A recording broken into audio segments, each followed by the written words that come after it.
If you wanna be crypto savvy, we can help you skip those valleys. Let's rally, yeah. If you wanna be crypto savvy, we can Good morning. Welcome back to Be Crypto Savvy. Hope everybody had an outstanding weekend. Ready to hit the ground running here on Monday morning. We are currently looking at Bitcoin on the daily time frame, and we are just about done playing this structure out, I believe.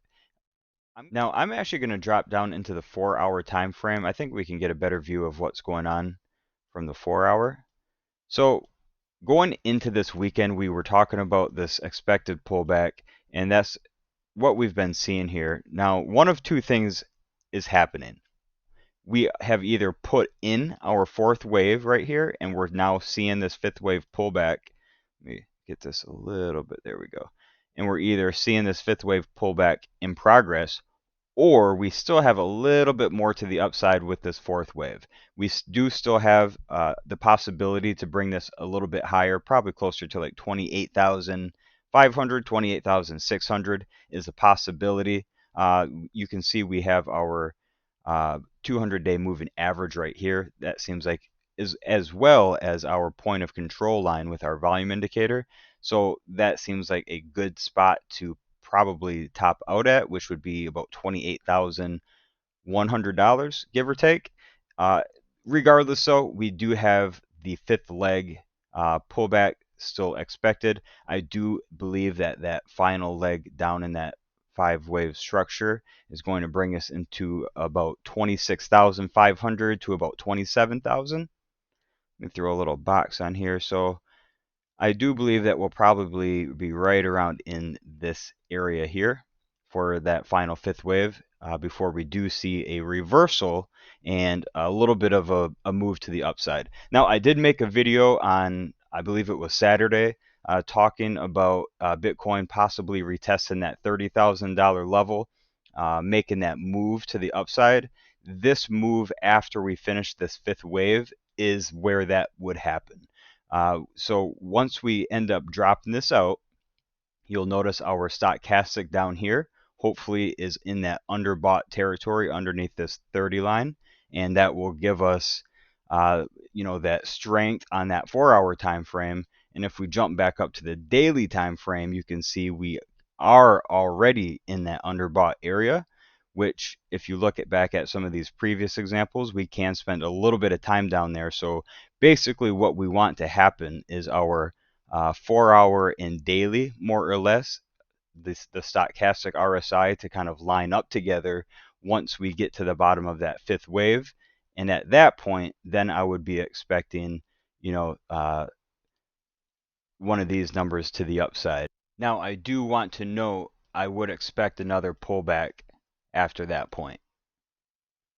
So long term, over the course of the next couple weeks, this is more of a play out that I'm expecting to see at this point.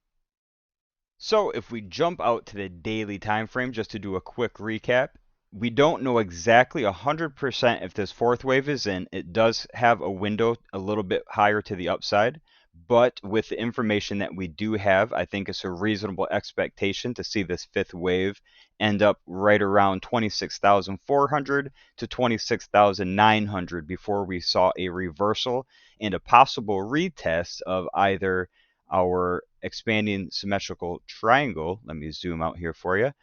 At least a retest on our expanding symmetrical triangle resistance line, but possibly even as high as that $30,000 level. That will be tough. However, it is in the cards.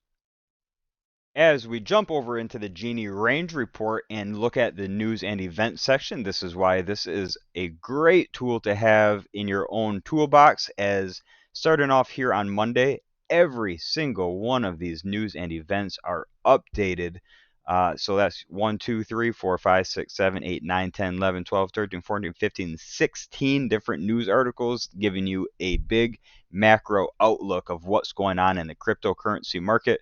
Just makes it super easy not having to go around and find everything yourself. Also, while we're talking about it, if you are not familiar with the range report, I'm going to throw up a video in the top right corner for you that kind of just gives you a brief explanation of what to expect with the range report, as well as how to get a 2-week free trial and 10% off the already low price of only $20 thereafter. Now, as of right now, this report covers Bitcoin and Ethereum. However, the team over at Genie.io are already in the works for adding a bunch of new coins, top tier coins at that. They're adding an exchange rating. They're adding more indicators into the report, as well as my personal favorite that I'm looking forward to is, as of right now, this report updates every 24 hours. The team over at Genie.io are working on a fast twitch model that updates every 6 hours, which will be super stellar, and I can't wait for that. However, let's just keep moving on, jumping into this report. Bitcoin is showing $27,477 on the price ticker and sliding down into the volatility forecast, opportunity zone, and relative value. You can see it looks like we are seeing a possible jump higher before pulling back and then seeing another move to the upside.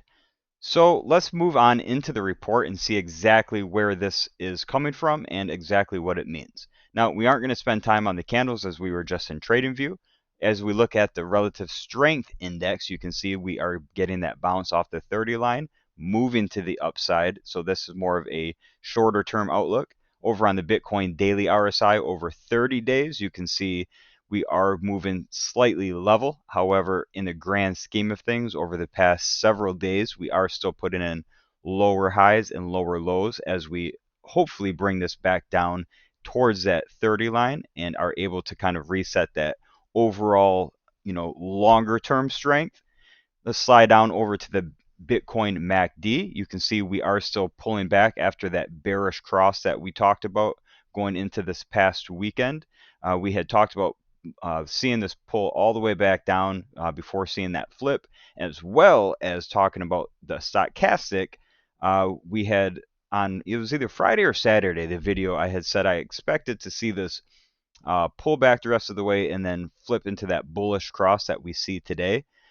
So that is now playing out, which shows us as a forward-looking indicator, we're about to get towards that bottom. Now, the stochastic, like I said, is a forward-looking indicator, so it does flash that bullish signal before you'll actually see the bullish turn on the charts.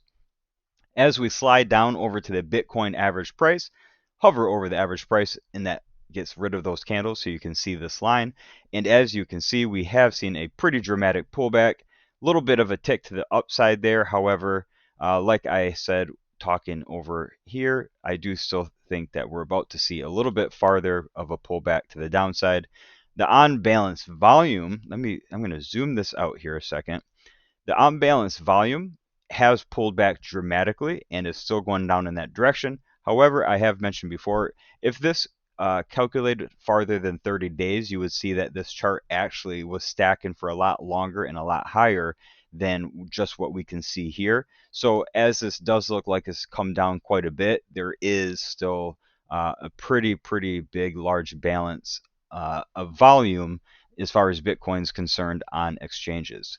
Moving down to the average directional movement over 30 days, we are still pulling back, so our trend is cooling off is what this is telling us. Anything over a 25 indicates that it's picking up the reading of a trend. This indicator doesn't tell you which direction that trend is moving. It just tells you that there is a trend strength, and it tells you what that trend strength is. So earlier this week, we topped out at 38, and since then, we've just been slowly cooling off as the price has been pulling back, which, go hand in hand. Moving over to the ultimate oscillator. Ever since mid-April, we've been slowly putting in lower highs and lower lows.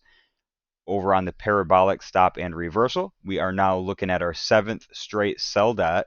I do think that this will probably be the last one.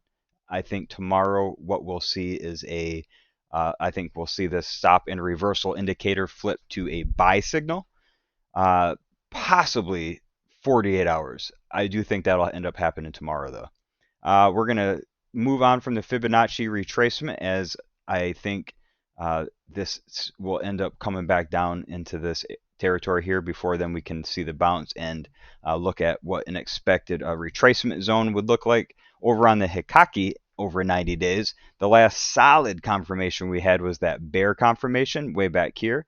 So this pullback that we've been seeing is just about in line with that bear confirmation. So it'll be interesting to see if this solid confirmation does end up playing out that far down the line. Now, this is a longer indicator at 90 days, and when we first started using this report, I did mention that the Hikaki candles weren't something that I typically had used in the past, but I was excited to see and play around with it and get to use it a little bit more. So this is one that I've been kind of paying attention to, just kind of off the record, not talking about it much on videos. But so I am interested to see, however, this was back on about March 26th, and we're just now about getting back to that same level to see if that solid confirmation will in fact end up playing out. So just something of note there. Sliding over to the Kopach curve over 90 days, we are once again at that zero line. My guesstimation is that this will once again end up bouncing and we will not see that cross. It'll be a small bounce, and at that time, after we hit our ABC pattern and then hit another, I think it'll end up being a 5-wave structure to the downside. I think at that time is when we'll end up seeing this Kopach curve actually cross through that zero line. Now, that's not financial advice, that's just my thoughts and opinions. So looking at the historical, we're obviously still crushing it. Always crushing it. So when we come back up here and reevaluate this volatility forecast over the next 7 days, I do think we have good confirmation of what our expectation and thesis would be going into the next several days, and also should line up not only with our thesis and forecast over the next 7 days, but this also should line up nicely with what our news reports are coming out this week, which would be durable goods order month over month, GDP growth rate, core PCE, personal income month over month, and personal spending month over month. So with a busy week, I think we're going to just cut the video here. And as always, if you got anything of value from this video, make sure you hit that like and subscribe button. Leave a comment. We always like to talk about everything crypto. Make sure you let us know you were here, and we'll catch you folks on the next video. We'll see you then. Like, comment, and subscribe, yeah.